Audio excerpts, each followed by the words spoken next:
What is good, everyone? OG over here from Player Essence, and welcome to another PE News video. Today, we're going to be taking a look at a brand new action RPG called Decay of Logos coming to Nintendo Switch, PS4, Xbox One, and PC. We also have the Media Create sales charts where Nintendo Switch sales are strong, and also Shadow of the Tomb Raider will be getting revealed tomorrow as well. So let's go ahead and get right into this. And we're starting off with the fantasy action RPG called Decay of Logos. This is a brand new RPG coming to all the systems and PC this fall. So let's go ahead and get into the overview of the game. So this game sees players exploring a vast interconnected world packed with secret locations and items to discover. Adventurers will engage in deadly and punishing combat with otherworldly enemy constructs and discover a world filled with arcane lore as they unravel the intricacies of the game's various weapon, armor, inventory, and level up systems and mechanics. Decay of Logos weaves a tale of a girl and her elk companion who meet after her village is destroyed by one of the king's sons.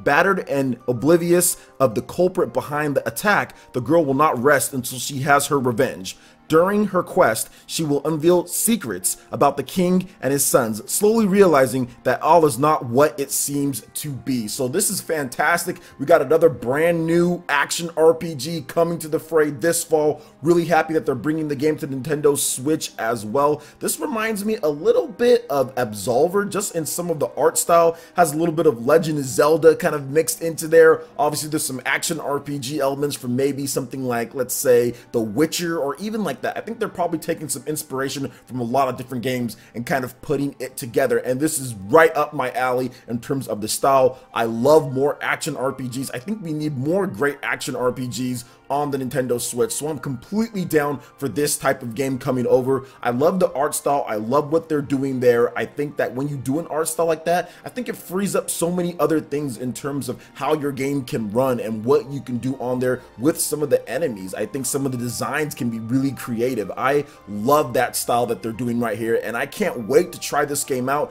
This is from Rising Star Games, and it's based off of a game, I guess, in Portugal from Amplified Creations, which they've done some good stuff in the past as well. So I'm actually looking forward to this one, and I think it can be a great title going on the Nintendo Switch with the portability aspect and of course on the TV. Let's see if they use some of the other interesting or unique mechanics, even something like HD Rumble. I think that would be great for action RPGs. Certain types of weapons have the certain type of vibrations with the Joy-Cons and everything, but it is coming to all systems when it comes to PS4, Xbox One, and Nintendo Switch, and then it's also coming to PC as well, and it looks like it's going to be a simultaneous launch this fall. So what do you guys think about Decay of Logos coming over to Nintendo Switch and other systems as well? Is this your style of game when it comes to action RPGs? What do you think about the art style and the studio who's bringing it over? Let me know your thoughts in the comment section below. All right, and moving to the next article here, we do have the Media Create sales charts for March 5th, 2018 through March 11th, 2018, and we have the debut of Hokuto ga Gotoku, which is seemingly a strong 123,116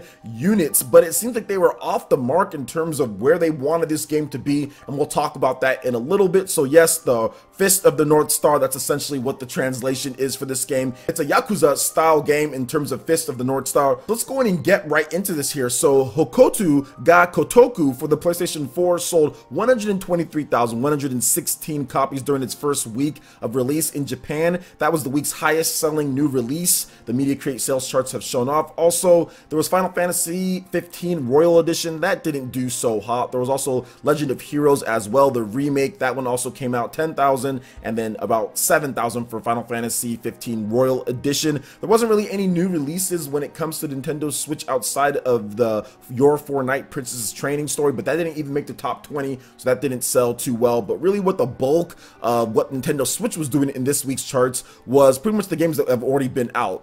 The Legend of Zelda Breath of the Wild, Super Mario Odyssey, Mario Kart 8 Deluxe, all of those games were packed in at 3, 4, 5, and 6. So all of them were right there, and Splatoon as well. Splatoon was the highest selling Nintendo Switch title with right around 22,162 units. Monster Hunter World was actually number 2, and that had 25,000 plus units as well. So that's kind of sinking a bit, but it's already sold nearly 2 million units, and that's just retail only. We know with digital, it's well over 2 million units in Japan, so really good there. But overall, when you go down to the hardware charts, really kind of low for the PlayStation PlayStation 4, considering that it got a brand new Fist of the North Star game, which was styled like Yakuza, which they had a big old huge presentation for, and they actually said that they wanted to sell 400,000 units, at least that's what they're targeting for Japan only, and it sold 123,000 units. We don't have digital sales, but maybe you tack on another maybe 20-30,000 there for digital, so they're well below that. They didn't even get to half of that, and usually what happens with these games is that after the first week it starts just dipping, unless you're like one of the top franchises out there. You're even seeing Monster Hunter dip even at this point, and this game is not one of the top franchises out there. It's not on the level of a Monster Hunter or Splatoon or some of the other games, so I'm not sure if they're going to reach their goal of 400,000 in Japan alone in terms of what Sega wanted to do with that one. Now moving on to the hardware, like I stated before, the Nintendo Switch was the #1 game. It sold really steady. I mean, last week it sold 45,083 units, and then this week it sold another 45,084 units. So one more Nintendo Switch. Stock is steady there, and I think Nintendo's gearing up for Kirby and Hyrule Warriors Definitive Edition. Both of those games are launching. You have this week for Kirby, and then you have next week for Hyrule Warriors Definitive Edition. That's going to provide a nice boost, and Nintendo's pretty much been selling every single unit that they've been shipping out there. The PlayStation 4 was really low this week. I thought it would be a little bit higher because it did get a brand new game in terms of the Fist of the North Star, and it also got Final Fantasy 15 Royal Edition with all of that DLC at an okay price, and that didn't do that great either. So I thought PS4 was going to be higher. PS4 sold about 28,000 units plus, so kind of lower. Like I said, kind of lower for a brand new game that sells 100K. I thought it would do better in terms of PlayStation 4. I thought it'd probably be around maybe like the 40,000 units or so, but either way, whatever, you know, it's not really that big of a deal. It just sells 28,000. That's fine for right now. Although there is Valkyria Chronicles 4 that's coming to the PlayStation 4 very soon here. I think it drops next week in Japan, so we might see a little bit of a bump when it comes to that game because Japan does like Valkyria Chronicles 4. And of course, if you want to see the full charts, you can check out the link in the description below. So what do you guys think about the sales here? Let me know your thoughts in the comment section below. All right, and moving on to the final article here. Shadow of the Tomb Raider reveal is set for March 15th, and that is tomorrow as of the time that I'm recording this video. So Shadow of the Tomb Raider incoming. So Tomb Raider series official website has been updated with a black splash page reading March 15th, 2018, 6 a.m. PDT. The source of the code website contains the text, Shadow of the Tomb Raider is the cinematic finale of Lara Croft's origin story, available September 14th, 2018, suggesting that the reveal will be for the next Tomb Raider game. Back in December, Square Enix teased that a new Tomb Raider game is coming and will be announced in 2018. Back in October 2016, Shadow of the Tomb Raider title was leaked in January 2017. Eurogamer reported that Deus Ex developer Eidos Montreal was working on the Shadow of the Tomb Raider, and finally in June 2017, possible artwork and logos for Shadow of the Tomb Raider appeared online. So guys, I think this is happening. They're going with a different style of marketing with this one. They did say that, hey, we just want to kind of put it out there. We're not going to do the whole long build up and multiple E3s. Let's just get the game out there, let us know, and then you'll be able to play it later that year. And I love this approach. I really do like this approach, and I wish that more developers did it. Smash Brothers is doing that, to where you just show us the game in that year and then you release it like 6 months later or 8 months later or whatever the case is. Nintendo did that with most of their titles shown off at the January 2017 presentation. They were released that year, so that's what I want to see going forward. Unless you have like a demo and you want to get feedback and other things like Project Octopath, for example, that was a little bit of a different case. But for the most part, I just want to see the games announced in that year and then released in that year. I don't need 3 years of buildup or 4 years or all that type of stuff. So I applaud them for doing this, and I might pick up the game because they are doing this, because they're not drawing us out with this long, huge type of just ridiculousness that I don't really like anymore, guys. I honestly don't.